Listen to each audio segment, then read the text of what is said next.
The 2020 college football season is supposed to kick off on August 29th, but with every passing day, that date seems like a pipe dream. Now, yesterday, the Ivy League canceled all fall sports until after January the 1st.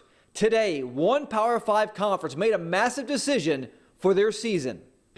The Big Ten says it will play a conference-only schedule for all sports this fall. Those sports include football, men's and women's cross country, field hockey, men's and women's soccer, and women's volleyball. This would eliminate some long-distance travel and help ensure that their teams are being tested for the coronavirus universally. The conference will lose two key non-conference games with Michigan, Washington, and Ohio State, Oregon. The Big Ten is the first Power 5 conference to announce major alterations to its 2020 schedule. According to reports just a few hours ago, the Pac-12 is expected to plan for a conference-only fall sports schedule for the 2020 season. Now, Pac-12 officials want to make a final decision on whether or not college football will take place this fall by the end of July. Cutting non-conference out of your schedule will buy schools a little bit more time to see if a season can actually be played in October, November, and December. Well, according to the NFL's new game day protocols, players will not be allowed to swap jerseys after games this upcoming season.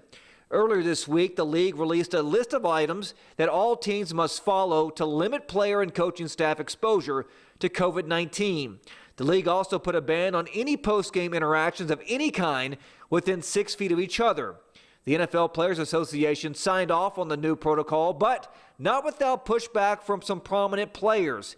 It's obviously the dumbest thing I've ever heard because players are expected to play a full contact sport for 3 hours, but can't swap jerseys? Come on, give me a break there.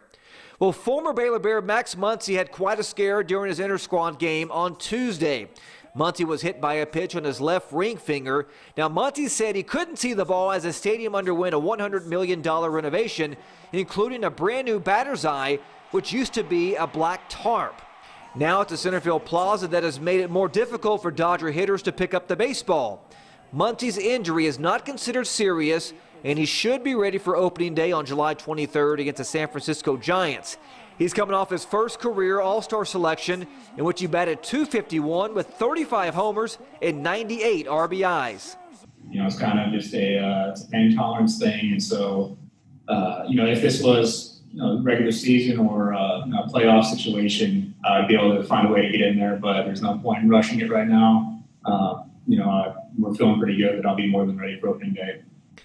The Dallas Mavericks have arrived in Orlando for the NBA restart. The Mavs will have 3 scrimmages during the build-up. The first one is on July 23rd against the Los Angeles Lakers.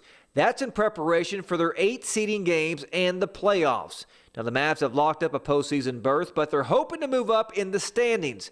Now, players must isolate in their rooms until they return 2 negative COVID-19 tests, at least 24 hours apart. Only then they can leave. Testing will be a regular part of the players' lives as they finish the season.